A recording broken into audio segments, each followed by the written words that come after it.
Bom dia, boa tarde, boa noite, queridos e queridas, como estão? Vamos começar a falar agora sobre probabilidade condicional. Então, como assim? Existem situações que, independente da quantidade de vezes que nós mexermos, fizermos, observarmos, etc. e tal, elas sempre vão continuar iguais. A probabilidade daquele evento ocorrer sempre vai continuar igual. Então, por exemplo, uma moeda, se eu ficar jogando a bendita da moeda várias vezes, contanto que a minha moeda não quebre, não entorte e afins, a probabilidade de cair determinado lado é sempre 50%. É 50% de cair cara ou 50% de cair coroa. Se eu jogar um bendito do dado de 6 lados, não esse todo torto que eu desenhei, mas um dado normal, a probabilidade de cair determinado lado é 1/6. A probabilidade de cair 1 ou 2, 2/6. Probabilidade de cair um número par, 3/6, né? Ou metade e assim por diante. Então você tem essa parte, vamos dizer assim, composta da parte da probabilidade, mas contanto que o meu dado ele não altere, não mude o peso, ele não quebre, ele não trinque, a chance de cair determinado lado é sempre igual.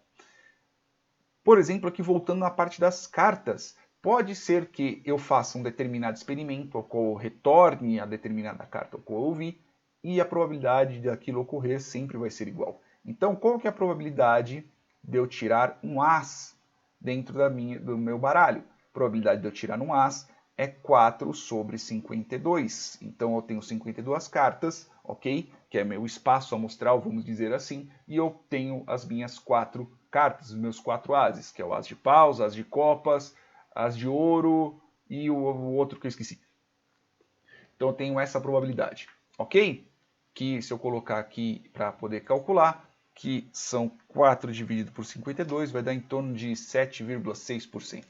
Né? Então, que é mais ou menos 7,6%, ou 7,7% se eu for para arredondar, 7,7% mais ou menos a probabilidade de eu tirar um as nas minhas cartas. Então, assim, se eu tirar, verifico qual carta, coloco de novo, embaralho, verifico, coloco de novo, embaralho e assim por diante, a probabilidade sempre vai ser essa.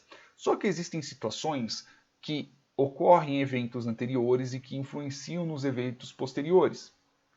Então, por exemplo, qual que é a probabilidade de eu tirar um as, dado que eu tirei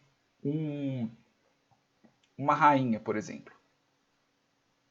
Dado que eu tirei uma rainha de paus.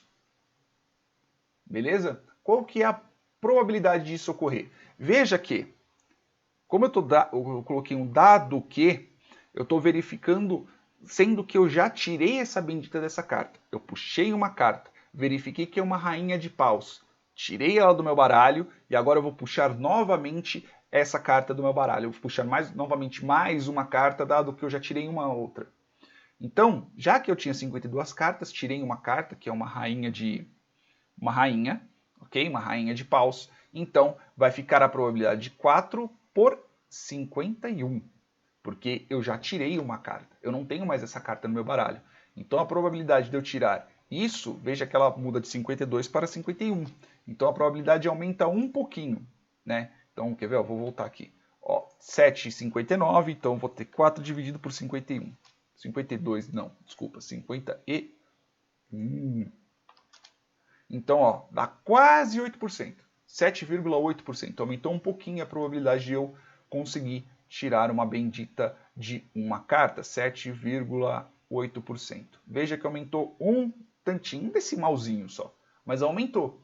A probabilidade mudou, a probabilidade alterou das coisas que poderiam ocorrer. Então, eu tenho que fazer cálculos diferentes, inclusive a minha anotação é diferente. Ele tem essa barrinha aqui no meio, que quer dizer qual que é a probabilidade de ocorrer o evento à esquerda, dado que ocorreu o evento da minha direita. Então, se você for ver, por exemplo, uma anotação em um livro, vai estar aqui, probabilidade de B dado A. Qual que é a probabilidade do evento B ocorrer, dado que o evento A ocorreu previamente? Então, existem situações que você realmente altera a probabilidade disso. Então, o exemplo que eu coloquei aqui foi este daqui, bem bobinho à minha esquerda. Vamos dizer que teve uma pesquisa para poder medir qual é o grau de intolerância à lactose. Então, por exemplo, se um brasileiro, um português ou um japonês vê leite, alguma coisa com lactose, ele bate nele, né? É desse tipo de intolerância que eu estou falando. Lógico que é intolerância alimentar, mas enfim.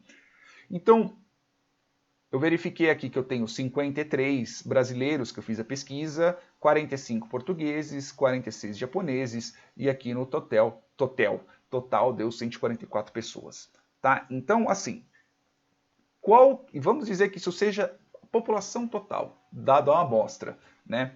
Então, dentro dessa amostra qual eu tenho, se eu fechasse o olho entre os brasileiros, qual é a probabilidade de eu encontrar alguém que seja intolerante à lactose?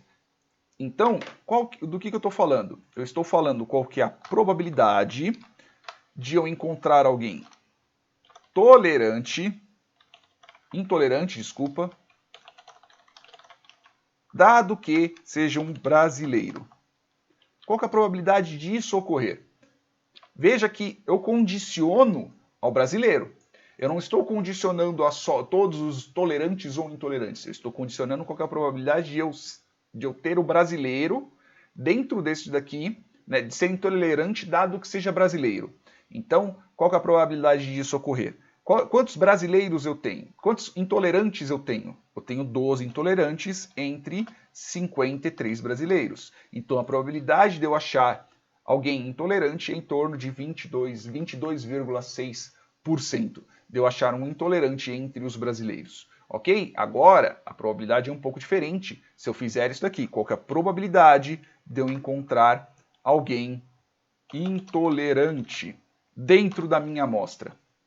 É um pouco diferente, porque aqui eu estou tratando sobre o total das coisas. Então, assim, qual que é o total? Então, eu estou tratando sobre intolerantes, eu tenho 77 sobre 144. Então, eu tenho 77 sobre 144. Então, se eu fosse para ver qual é a chance de eu achar um intolerante entre todas as minhas pessoas é em torno de 53%, um pouco menos, 53, um pouco mais, 53,4 ou 53,5, caso você queira arredondar.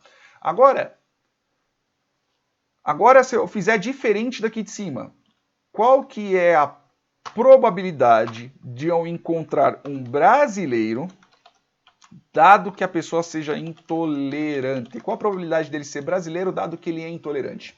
Então veja que aqui eu verifiquei qual que é a probabilidade de ser intolerante, o total de intolerantes sobre o total de brasileiros. Agora aqui é o contrário, é o total de brasileiros sobre os intolerantes. Então eu tenho aqui, qual é a probabilidade aqui, desculpa, né? Então eu tenho aqui a probabilidade dele ser intolerante, dado que ele seja, quer dizer, qual que é a probabilidade de ser brasileiro, dado que ele seja intolerante. Então eu estou tratando aqui de todos os intolerantes, nesse caso são 77, e eu só tenho 12 brasileiros. Então é 12 dividido por 77. A probabilidade de eu encontrar um brasileiro, dado que ele seja intolerante, é em torno de 15%, 15,5% ou 15,6%, dependendo de como que você arredondar.